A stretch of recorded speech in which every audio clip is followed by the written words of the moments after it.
जय जय रघुवीर समर्थ. शुका सारिखे पूर्ण वैराग्य जाचे, वसिष्ठा परी ज्ञान योगेश्वराचे, कवी वाल्मिका सारिखा मान्य ऐसा, नमस्कार माझा सद्गुरु रामदासा. जय जय रघुवीर समर्थ. जमलेल्या सगळ्यांच्या चरणी वंदन करतो, सगळ्यांचे स्वागत करतो आणि आपण चिंतनाला प्रारंभ करूया. आपण पंचसमासी समर्थांच्या अनेक स्फुट प्रकरणापैकी एक पंचसमासी आपण निवडलेलं आहे आणि ह्याच्याबद्दल आपण चिंतन करतो आहे. पहिला समास हा मंगलाचरणाचा आहे आणि समर्थांनी या मंगलाचरणामध्ये स्तुती आरंभिलेली आहे. काल आपण 14व्या श्लोकापर्यंत बघितलेलं होतं. आज 15वा श्लोक नाही, 15वी ओवी या पहिल्या समासाची ती बघूया. समर्थ म्हणतात, तुमचे कृपेचा प्रकाश करी अज्ञानाचा नाश, भाविक भोगती सावकाश अक्षयी पद. तुमच्या कृपेचा प्रकाश करी अज्ञानाचा नाश,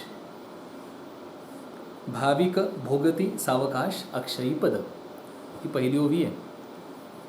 समर्थांच्या इथे सांगणं आहे की त्या अंतरात्म्याच्या म्हणजे सद्गुरूंच्या कृपेच्या प्रकाशाने अज्ञानाचा नाश होतो. त्यांची कृपा होणे हेच फार मोठी उपलब्धी आहे. कारण आपण मागे तर श्लोक बघितला, दुर्लभम त्रयमय वैतत. 3 गोष्टी अत्यंत दुर्लभ आहेत: मनुष्यत्व, मुमुक्षुत्व आणि महापुरुषांचा संग. आणि हे तिन्ही गोष्टी मिळणे ह्याचा सरळ सरळ अर्थ असा आहे की ईश्वरानुग्रह हेतुकम, भगवंताचा आपल्यावर अनुग्रह आहे. अन्यथा ह्यातली काहीच गोष्ट घडत नाही.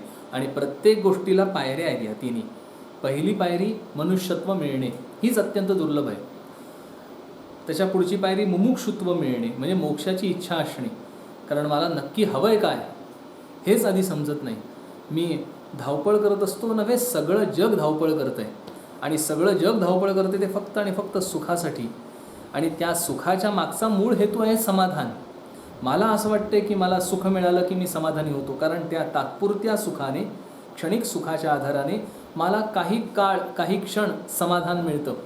म्हणजे वृत्ती माझ्या शांत होतात आणि ती शांत झालेल्या वृत्तीची मला सदैव सतत हवीशी वाटत असते. म्हणून मग मी काय करतो, मी सुखापाठी धडपडत राहतो. म्हणजे मला खरंच हवं आहे काय, तर मला खऱ्या अर्थाने मोक्ष सुख हवं आहे. परंतु ते मोक्षसुख हवं आहे हे मला कळणे आणि त्यासाठीची तळमळ लागणे, त्याला मुमुक्षुत्व म्हणायचं. मोक्षाची तीव्र इच्छा असणे आणि हे ईश्वराच्या अनुग्रहाचं लक्षण आहे. आणि त्याच्या पुढचं ते प्राप्त करण्यासाठीची आत्यंतिक कृपा भगवंताची म्हणजे महापुरुष संश्रय. महाजन म्हणजे संतजन, अनुभवी सिद्धपुरुष ह्यांचा प्रत्यक्ष आपल्याला लाभलेला संग हे तर अत्यंतिक दुर्मिळ आहे. 3री पायरी आहे दुर्मिळतेची, वरचढ प्रत्येक पायरी. म्हणजे इथे समर्थ म्हणतात, तुझी या कृपेसेनी उजेडे. कृपा, तुमची कृपा होणे हेच अत्यंत दुर्लभ आहे. आणि कृपा जर झाली तर मग त्याच्यासारखं भाग्यवान दुसरं काही नाही. कारण धावपळ आहे ती कृपेसाठीची आहे. मी खूप प्रयत्न करून सुद्धा मला ते साध्य होत नाही जोपर्यंत माझ्यावर सद्गुरूंची कृपा होत नाही. आणि भगवंताची म्हणा, सद्गुरूंची म्हणा कृपा त्याच वेळात होते ज्या वेळात मी खऱ्या अर्थाने त्यांच्यासमोर पूर्ण शरणागत असतो, म्हणजे दीन असतो. तच्च दीनत्वाच्च हे त्याचं एक लक्षण सांगितलेलं आहे. म्हणजे भक्तिसूत्रामधला तो भाग आहे की त्याला दीनपणा आवडतो.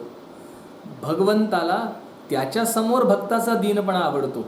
त्याच्या ठिकाणचं दैन्य नाही आवडत बरं का. म्हणजे त्याच्या ठिकाणचं विषयांचं दैन्य असेल तर त्याने दीनपणा भगवंतासमोर येणारच नाही आहे. मी भगवंतासमोर पूर्णपणे लीन होतो, दीन होतो अतिशय. मला आता काही नाही तुझ्याशिवाय हे त्याला आवडतं. कारण त्याला माझ्या ठिकाणी भगवंता व्यतिरिक्त दुसरं काहीतरी प्रिय किंवा सपोर्टिव्ह आहे असं वाटतंय, ते मात्र त्याला चालत नाही.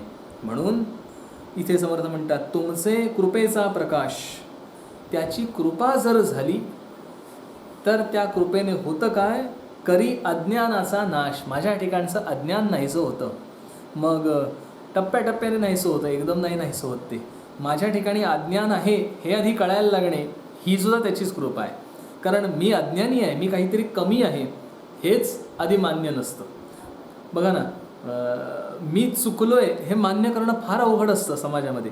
कारण मी चुकलो आहे असं म्हणत असताना माझ्या अहंकाराला ठेच लागत असते. कारण मी कधीच चुकत नाही, मी कायम बरोबरच असतो हेच गृहीत धरलेलं असतं. आणि तिथे मला नमावं लागतं, मी चुकतोय, मी चुकलो, माझ्याच्याने हे घडलं नाही हे म्हणणं, हे म्हणता येणं, ह्यालाच म्हणजे वृत्तीची नम्रता पाहिजे, स्वभावामध्ये नम्रपणा पाहिजे, तरच हे घडतं.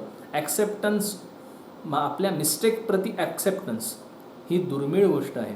आणि ती दुर्मिळ गोष्ट चित्तशुद्धी दाखवते. आणि असं जे चित्तशुद्ध असेल ते कसं बरं होतं? सामान्य व्यवहारामध्ये निस्वार्थपणाने केलेल्या कर्मातून चित्तशुद्धी साध्य होते. आणि ही चित्तशुद्धी भगवंताला आवडते आणि तरच तो कृपा करतो. आणि मग होतं काय? करी अज्ञानाचा नाश, माझ्या ठिकाणचं अज्ञान नाहीसं करतो. माझ्या अनेक प्रकारे अज्ञान आहे आणि ते नाहीसं होण्यासाठी उपाय समर्थांनी सांगितलं एकच, कृपा. म्हणून इथे सांगतात करी अज्ञानाचा नाश, भाविक भोगिती सावकाश अक्षयी पद. जे भाविक आहेत त्यांना ते अक्षयी पद मिळतं. म्हणजे जे भगवंत भावाचा भुकेला भावार्थ देखोनी भुलला, संकटी बाबे भाविकाला रक्षित असे. तो भावना देखून भुलतो. भगवंत भावाचा भुकेला आहे, त्याला फक्त भाव. यांची एक छान श्लोक आहे तो, पत्र पुष्पफल जलमिष केवल भजावयास्तव जाण, भावभक्तीचे पाहुणे आम्ही पावो कोणातेही. म्हणजे पत्र पुष्प फल जल हे सगळ्या गोष्टी फक्त बाह्यांगाचे उपचार आहेत पूजेचे. पण भगवंत होतो कशाने प्रसन्न? तर केवळ आणि केवळ भावाच्याच आधाराने होतो. माझ्या ठिकाणचा शुद्ध भाव आणि त्याने केलेली मी कुठलंही कर्म ती भगवंताची पूजाच होते, ते त्याला अर्पण होतं. कारण त्याचा शुद्ध भाव त्याच्या ठिकाणी अहंकार रहितता निर्माण करते. आणि म्हणून ते त्याला अर्पण केलं की ते मूळचं शुद्ध कर्म त्याच्या चरणांवर जातं. म्हणून समर्थित भाविक भावभोगिती सावकाश, ते कोणाला प्राप्त आहे? जे भाविक आहेत त्यांनाच प्राप्त आहे. मग मी भाविक आहे का? आहे ना. आपण भाविक आहोत.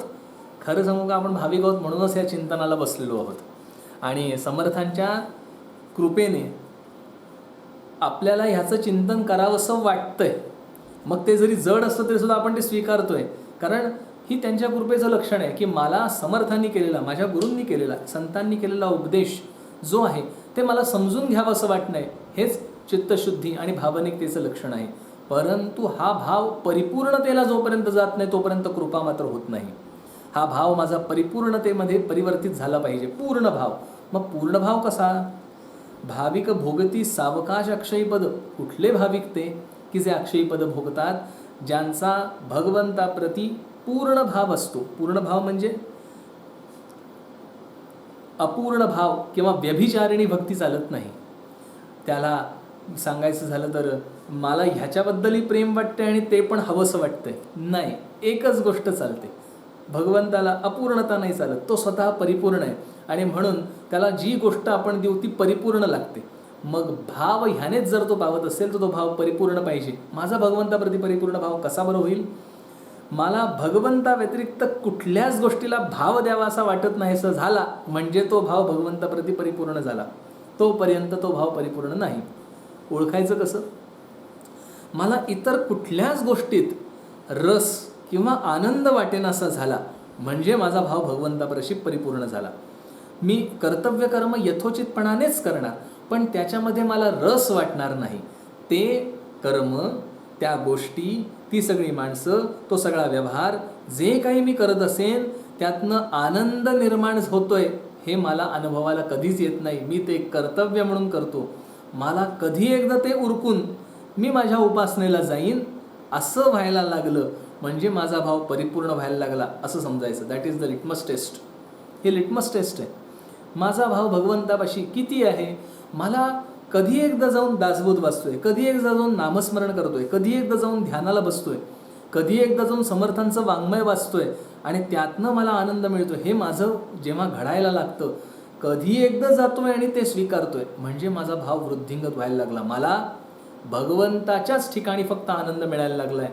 इतर माझ्या आनंदाच्या गोष्टी कमी कमी व्हायला लागल्या, परिपूर्ण कमी झाल्या, की तो भाव परिपूर्ण झाला की मी भगवंतापाशी जवळ गेलो. आणि मग ती लोक, त्यांना मिळतं काय, साध्य काय होतं. समर्थ म्हणतात, भाविक भोगती सावकाश अक्षयी पद. त्यांना अक्षयी पद मिळतं. अक्षय्य पद, अक्षय, ज्याला क्षय नाही ते अक्षय. मग क्षय कशा कशा गोष्टीला आहे.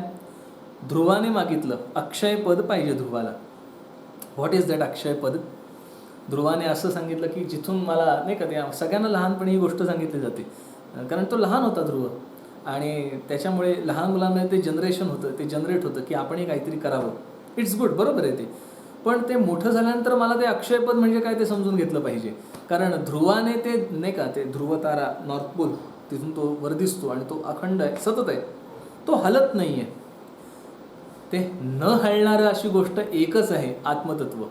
आणि ध्रुवाने ते मागून घेतलं, मला त्याच्या व्यतिरिक्त जिथून कोणी हलवू शकणार नाही, जिथून कोणी मला उठ म्हणून म्हणणार नाही, असं स्थान मला दे.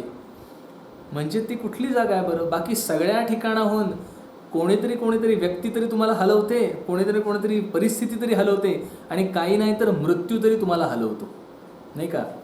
मी ऑफिसमध्ये असेन तर मला प्रमोशन मिळालं, स्थान हललं. ऑफिसमध्ये असेल डिमोशन मिळालं, स्थान हललं, गेलं माझं स्थान, येणं प्रकारेनं गेलं. मी असं कुठलंच नाही आहे, माझं घर आहे, मला घर सोडावं लागतं, मला माणसं सोडावी लागतात, मला वस्तू सोडाव्या लागतात. म्हणजे त्या सगळ्यांना नाश निश्चित आहे, ते सगळं हलतं. मग हलणार नाही काय आहे, जे नाशिवंतामध्ये नाही तेवढंच हलणार नाही, जे काळाच्या कचाट्यात सापडत नाही तेवढंच फक्त हलणार नाही. ध्रुवाने ते मागून घेतलं, अक्षयी पद, कोणीच हलवू शकत नाही. कारण दुसरा अर्थ त्याचा, हलण्यासारखी दुसरी जागाच नाही. हलतं केव्हा, जेव्हा तुम्हाला स्पेस असते, नाही का. ते टेक्निकल भाषेत म्हणायचं त्याला प्ले असतो, प्ले. मला ते स्क्रू फिट केल्यानंतर ते लोक म्हणायचे की थोडा प्ले आहे त्याला. मी म्हटलं प्ले म्हणजे काय, ते थोडंसं किंचित हलतंय, म्हणजे त्याला हलायला जागा लागते. आत्मतत्व इतकं गच्च भरलेलं आहे की त्याला प्ले नावाची वस्तूच नाही आहे. There is no play in it. अजिबात हलत नाही ते, कारण हलावं अशी वेगळी जागा शिल्लक नाही. आणि म्हणून ते अक्षय्य आहे, कारण त्याला क्षय नाही, ते कमी होत नाही. क्षय या शब्दाचा अर्थ कमी कमी होत जाणे, ते नाहीसं होत जाणे. आणि म्हणून भाविक काय भोगतात, अक्षयी पद भोगतात. ते अजिबात ज्या गोष्टीला क्षयरहित जी गोष्ट आहे, म्हणजे भगवत स्वरूप किंवा आत्मतत्व किंवा परब्रह्म, त्याची प्राप्ती भाविकांना होते, असं समर्थ इथे म्हणतात. 16वी ओवी बघूया. 16वी ओवी आपण बघितली. क्षयाची नाही जी आहे कल्पांती, स्क्रीनवर सगळ्यांना दिसते ती 16वी ओवी. क्षयाची नाही कल्पांती, एकची स्वये आदि अंती, ऐसे सुख कृपामूर्ती प्रगट की जोजी. परत म्हणूया. क्षयाची नाही कल्पांती, एकची स्वये आदि अंती, ऐसे सुख कृपामूर्ती प्रगट की जोजी. छान ओवी आहे. ज्याला क्षयाची नाही, आत्ता जो विषय आपण बघितला, जे नाश पावत नाही, जे क्षीण होत नाही, जे कमी होत नाही. आपल्याला कमी होणारं नको असतं, आपल्याला ते अखंड हवं असतं, नाही का. मला हालचाल किंवा कमी झालेलं ते नाही चालत. उदाहरणार्थ, सद्यस्थितीमध्ये उन्हाळा चालू आहे, म्हणजे गारवा कमी होतोय, उन्हाळा वाढतोय किंवा गारवा कमी होतोय. मला हा कमी झालेला गारवा माझ्या शरीराला सहन होत नाही, म्हणून मग मी काय करतो, त्याला AC बसवतो. म्हणजे ते कंडिशन, आतल्या एअर इज कंडिशन, ती अशी हवा, थंड हवा येते, जेणेकरून त्या रूमचं टेम्परेचर कमी न होता आहे तिथे स्थिर राहतं. माझ्या सुखाला लागणारं टेम्परेचर त्या रूममध्ये ते ठेवतं. अगदी असंच आहे, आपण प्रत्येक गोष्ट ह्याच पद्धतीने करत असतो. मला सदैव सुख पाहिजे, सदैव समाधान पाहिजे, त्यात कमी झालेलं मात्र चालत नाही मला. म्हणून ते कमी झालेलं चालत नाही, म्हणून मी गाडी बदलतो. ही गाडी आता मला सुख देईन अशी झाली, त्यातनं सुख कमी व्हायला लागलं, मी गाडी बदलतो. मी वस्तू बदलतो, मी खाद्यपदार्थ बदलतो, त्यातनं मला सुख मिळेल असं होतं, म्हणून मी ते बदलतो आणि अपग्रेड करतो. कारण हे अपग्रेड केल्याने मला सुख परत जेवढं पूर्वी होतं तसं. वृत्ती काय आहे यातनं, मला कमी झालेलं चालत नाही. इथे समर्थ म्हणतात, क्षयाची नाही कल्पांती. त्याला कल्पांती क्षय नाही, त्याला कमीपणा नाही, त्यातनं काही ऱ्हास होत नाही, कधी कल्पांती देखील. आणि अशी एकच गोष्ट आहे ती इथे आत्मतत्व जे सांगायचं आहे. कारण बाकी सगळ्या गोष्टींना नाश सांगितला आहे, बाकी सगळ्या गोष्टींना क्षय लागलेला आहे. ते एकच अक्षय आहे. क्षयजी नाही कल्पांती, एकची स्वये आदी अंती. एकटंच एक आहे ते आदी आणि अंती, म्हणजे पहिले आणि शेवटी. पहिलं आणि शेवट का बरं केव्हा म्हणतो आपण, नाही का? ज्याला सुरुवात आहे आणि ज्याला शेवट आहे. म्हणजे ट्रेनचे डबे, पहिलं आहे ते म्हणे इंजिन आणि शेवटचं आहे ते गार्डची जागा आहे. म्हणजे त्याला सुरुवात आहे आणि त्याला शेवट आहे आणि मध्ये ते सगळे डबे आहेत. आता ह्याचं काय आहे बरं आत्मतत्वाच्या ठिकाणी? आधी आणि अंती. पहिलं आहे ते मायेची सुरुवात आणि शेवट आहे तो मायेचा अंत. ह्या दोन्हीच्या पलीकडच्या दोन बाजूंना एकच जे तत्व आहे आत्मतत्व, ते ह्या मधल्या स्थितीत देखील आहे, या मायेच्या स्थितीत देखील तेच आहे. समर्थ म्हणतात एकची स्वये आदी अंती. ते एकटंच एक आहे. सुरुवातीलाही ते एकटंच आहे आणि शेवटाला पण ते एकटंच आहे. ते मध्येही एकटंच आहे. मग मधलं जे आहे ना ते फक्त भ्रमात्मक आहे. म्हणजे इंजिन खेचतंय पण डबे मात्र सगळे धावताना दिसतात. मग डब्यांमध्ये धावण्याची क्षमता आहे का? डब्यांमध्ये तिथे जाण्याची क्षमता नाही. क्षमता इंजिनमध्ये आहे पण धावताय दिसतंय डबे. एक्झॅक्टली तसंच आहे. आत्मतत्व ह्याच एकाच गोष्टीमध्ये अक्षयी पद आहे. मला ही भ्रामक माया दिसते आणि तात्पुरती ती नित्य वाटते. ते त्याच्या अस्तित्वाने ह्याच्यामध्ये शक्ती आलेली आहे. समर्थ ते म्हणतात एकची स्वये आदी अंती. ते एकटंच एक आधी आणि अंत आहे. ऐसे सुख कृपामूर्ती प्रगट की जोजी. असं जे सुख आहे जे सुरुवातीला आहे, शेवटी आहे आणि मध्येही आहे, असं सुख दुर्मिळ आहे. कारण सुरुवातीला आहे ते शेवटी असतं असं नाही सामान्यपणे. कसं? उदाहरण देतो. मी पहिला कप चहाचा प्यायला, खूप सुख वाटलं म्हणून मी दुसरा कप चहाचा प्यायला, त्याने माझं सुख कमी होतं आणि बरं वाटतं. लागोपाठ मी तिसरा कप चहाचा प्यायला तर मला त्याच्याबद्दल कुठल्याच प्रकारचा आनंद मिळेन असा होतो. आणि चौथा कप जर माझ्यासमोर आला लागोपाठचा तर त्याबद्दल मला तिटकारा निर्माण होता. असं चहाचं उदाहरण दिलं. असं प्रत्येक गोष्टीचं आहे. मी एखादा गोड पदार्थ खाण्याचा म्हटला तर सुरुवातीला थोडा वेळ तो बरा वाटतो, काळांतराने त्याच गोष्टीचा त्या क्षणापुरता मला तिटकारा येतो. ते नाही मला चालत, मला ते आवडत नाही असं होतं, त्यातनं मला सुख मिळेन असं होतं. मुख्य काय आहे, त्यातनं मला सुख मिळत नाही कारण ते चिरकाळ सुख देणारी गोष्ट नव्हे. आणि इथे म्हणून समर्थ म्हणतात ऐसे सुख कसं एकची स्वये आदी अंती. असं नित्य सुख ज्याचा तिटकारा येत नाही.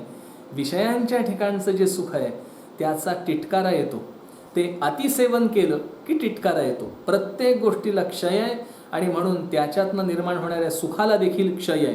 तुम्ही जर ते अतिउपभोगलं कुठल्याही प्रकारचं सुख पंचविषयांच्या ठिकाणी, म्हणजे शब्द स्पर्श रूप रस आणि गंध, ह्या पाचही गोष्टींचं अतिसेवन केलं की पहिला मुद्दा म्हणजे आपलं शरीर क्षयग्रस्त होतं आणि दुसरं त्याच्यातनं निर्माण होणाऱ्या सुखाला क्षय लागलेला आहे, ते कमी कमी होत जातं. पण आत्मतत्वाच्या ठिकाणी जे खऱ्या अर्थाने सुख आहे ते समाधान आहे. तिथे सुखापेक्षा समाधान आहे. मी सुखाच्या मिळणाऱ्या क्षणिक समाधानासाठी अनेक वार सुख उपभोगायचा प्रयत्न करतो म्हणून समाधान त्यातनं मिळत नाहीसं होतं, कारण त्यातनं सुख जातं, समाधान ऑटो जातं. पण आत्मतत्वाच्या ठिकाणी सुख आहे ते समाधानांत आहे. कसं म्हणाल?